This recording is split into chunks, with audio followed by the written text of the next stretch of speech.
చాలా విశేషమైన రోజు. సుబ్రహ్మణ్య షష్ఠి, సుబ్బరాయ షష్ఠి అని కూడా కొంతమంది పిలుస్తారు. ఆయన సుబ్బరాయుడు. సుబ్బరాయ అంటే ఏమిటి? అందరూ ఈ పేరు ఎక్కువగా పెట్టుకుంటూ ఉంటారు. సుబ్బారావు గారు, సుబ్బరాయ అని ఎక్కువగా పెట్టుకుంటారు. ఈ పేరు ఎక్కడి నుంచి వచ్చింది అంటే సుబ్రహ్మణ్య నుంచి వచ్చింది. శుభరాయ అని స్వామికి పేరు. అంటే శుభాలకి రారాజు, అందరికీ శుభాలను ఇచ్చేవాడు స్వామి అని. ఈ మార్గశిర షష్ఠి రోజు ఆ స్వామి పుట్టు పండగ అని చెప్తారు. అజం నిర్వికల్పం నిరాకారమేకం అజో నిత్య శాశ్వతోయం పురాణ. అజహ, పుట్టుక చావు లేనివాడు. ఆయనకి పుట్టినరోజు ఏమిటి? చాలా చిత్రంగా ఉంటుంది. మనం వినటానికి, ఆచరణ చేసుకోవడానికి కూడా చాలా చిత్రంగా ఉంటుంది. కానీ ఆ పరమాత్మ లోకాల్ని కాపాడాలి అనే సంకల్పంతో సాక్షాత్ పరమశివుడే, సాక్షాత్ మహావిష్ణువుకి మేనలుడు ఆయన అవతరించిన రోజు ఈరోజు. అందుకనే మార్గశిర షష్ఠి. స్వామి శుభ నక్షత్రం, శుభతిథి, శుభకరణం, శుభయోగం, శుభముహూర్తం అన్నీ శుభమైనవే. ఈరోజు స్వామికి చాలా ఇష్టమైన షష్ఠి రోజు. ఈ మార్గశిర మాసం చాలా విశేషమైన మాసం. ఈ మార్గశిరంలో దత్తాత్రేయ స్వామి అవతరణ కూడా అయింది, గీతా జయంతి కూడా అయింది, సుబ్రహ్మణ్య స్వామి షష్ఠి కూడా వస్తోంది. మార్గశిర మాసం అంటే వెంకటేశ్వర స్వామికి చాలా ఇష్టం. ధనుర్మాసం ప్రారంభమయ్యేదే మార్గశిర మాసంలో. ఇది మార్గళి తింగళల్లవా అని తిరుపావై ప్రారంభం చేస్తుంది అమ్మవారు, గోదా అమ్మవారు. అటువంటి ఈ మార్గశిర మాసంలో షష్ఠిని మనమందరం కూడా మరకత సుబ్రహ్మణ్య స్వామి సన్నిధిలో ఆచరణ చేసుకుంటున్నాం. పుట్టినరోజు అంటే స్వామి మనల్ని ఉద్ధరించడం కోసం అవతరించి వచ్చిన రోజు. ఈరోజు ప్రార్థన చేస్తే సంవత్సరం అంతా మనం చేసిన దోషాలు, పాపాలని పరిహారం చేసి, మన కష్టాల్ని స్వామి పరిహారం చేసి, మన దుఃఖాల్ని పరిహారం చేసి, ఆ తారకాసురు నుంచి కలిగిన కష్టం ద్వారా ఎలాగైతే దేవతల్ని, సమస్త లోకాల్ని స్వామి కాపాడాడో అట్లాగే మనల్ని కూడా కాపాడుతాడు అనే ఒక నమ్మకం. ఆ నమ్మకంతో మనం ఈరోజు స్వామి అవతరణ దినోత్సవం, జన్మదినోత్సవం, హ్యాపీ బర్త్డే చేసుకుంటున్నాం. స్వామి యొక్క హ్యాపీ బర్త్డే ఈరోజు చేసుకుంటున్నాం. ఆయనకి హ్యాపీ బర్త్డే లేదు, కానీ దేవతలకి ఒక సంవత్సరం ఒక రోజు అని చెప్తారు. ఈరోజు ఒక రోజు అంటే సంవత్సరానికి ఒక రోజు స్వామిని ఆరాధన చేస్తే మరి రోజంతా ఆరాధన చేసినట్టుగానే. అలాగే మనం బతికున్నంతకాలం షష్ఠి రోజు స్వామిని ఆరాధన చేస్తే ప్రతిరోజు స్వామిని కొలిచినట్టుగా అవుతుంది. ఆయన లెక్కలో, మన లెక్కలో కాదు. మనం సంవత్సరానికి కనీసం ఒక్కరోజైనా స్వామిని కొలిస్తే ఆయనకి ఆయన లెక్కలో ప్రతిరోజు కొలిచినట్టుగా అవుతుంది. అందుకనే షష్ఠికి మనమందరం కూడా వచ్చి ఇక్కడ చేరుతున్నాం. ఈ షష్ఠి రోజు అందుకనే దేవతలకి సంవత్సరం ఒక రోజు అంటే ప్రతిరోజు పుట్టినరోజే. మనం స్వామిజీ పరమాత్మ దత్తాత్రేయ స్వామి అవతరించి వచ్చారు, కానీ మే 26 జ్యేష్ఠ శుద్ధ ఏకాదశి అంటే మనకు విశేషమే కదా. ఆ రోజు చాలా ప్రత్యేకంగా చూస్తాం కదా. అలా షష్ఠి, మార్గశిర షష్ఠి స్వామికి చాలా ఇష్టమైన రోజు.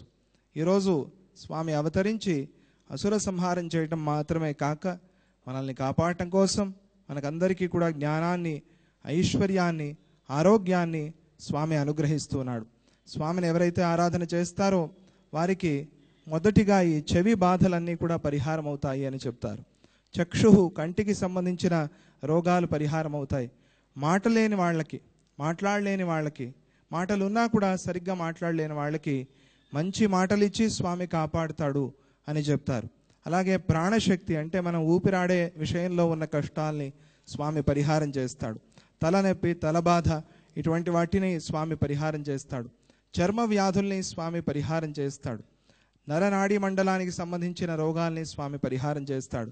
మంగళగ్రహానికి మూలంగా ఉన్నాడు కాబట్టి, రాహువుకి ప్రధానంగా ఉన్నాడు కాబట్టి అస్థి బాధల్ని అంటే ఎముకలకి సంబంధించిన బాధల్ని స్వామి పరిహారం చేస్తాడు. ఇంకా మిగిలిందేమిటి? శరీరంలో చర్మము, అస్థి, నరాలు, మాంసము, రక్తం అన్నీ వచ్చేసాయి. అంటే సమస్త ఆది వ్యాధుల్ని స్వామి పరిహారం చేస్తాడు అని అర్థం.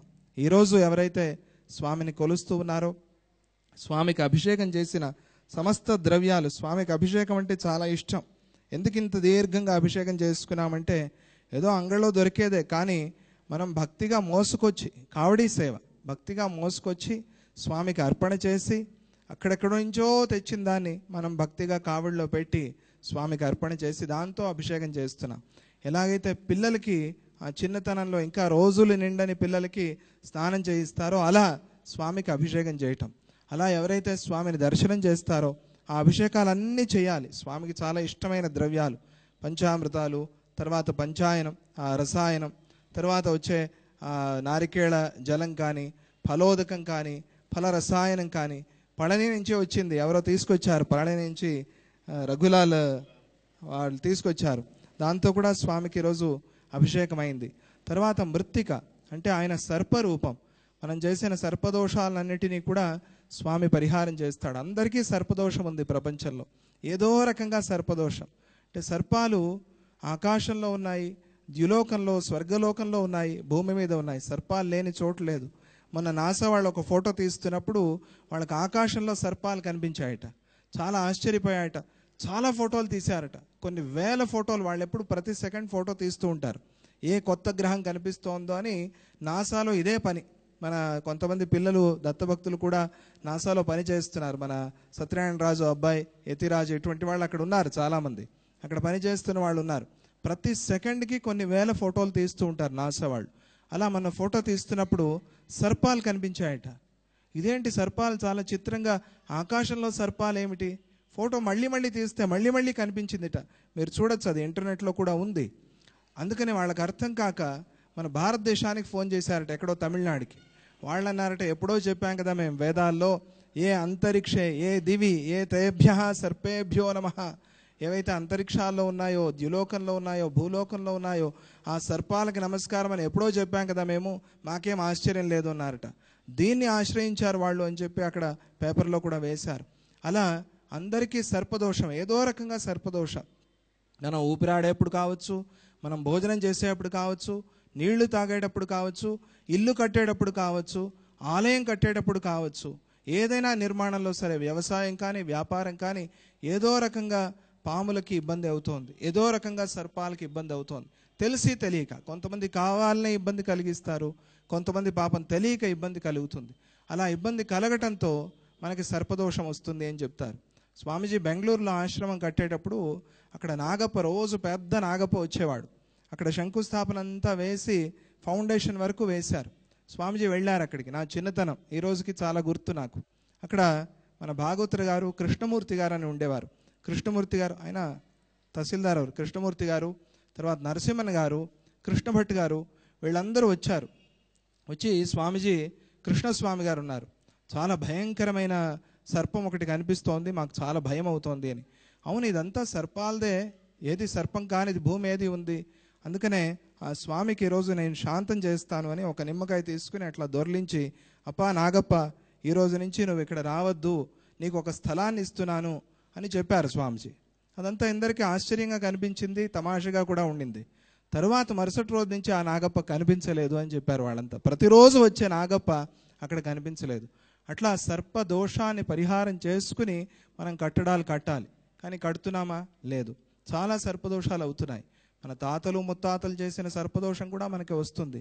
దాంతో చర్మ వ్యాధులు, మానసిక వ్యాధులు, బుద్ధికి సంబంధించిన వ్యాధులు, చాలా రకాలుగా వ్యాధులు వస్తాయి. హింసిస్తే ఆ ఫలం అనుభవించాలి కదా.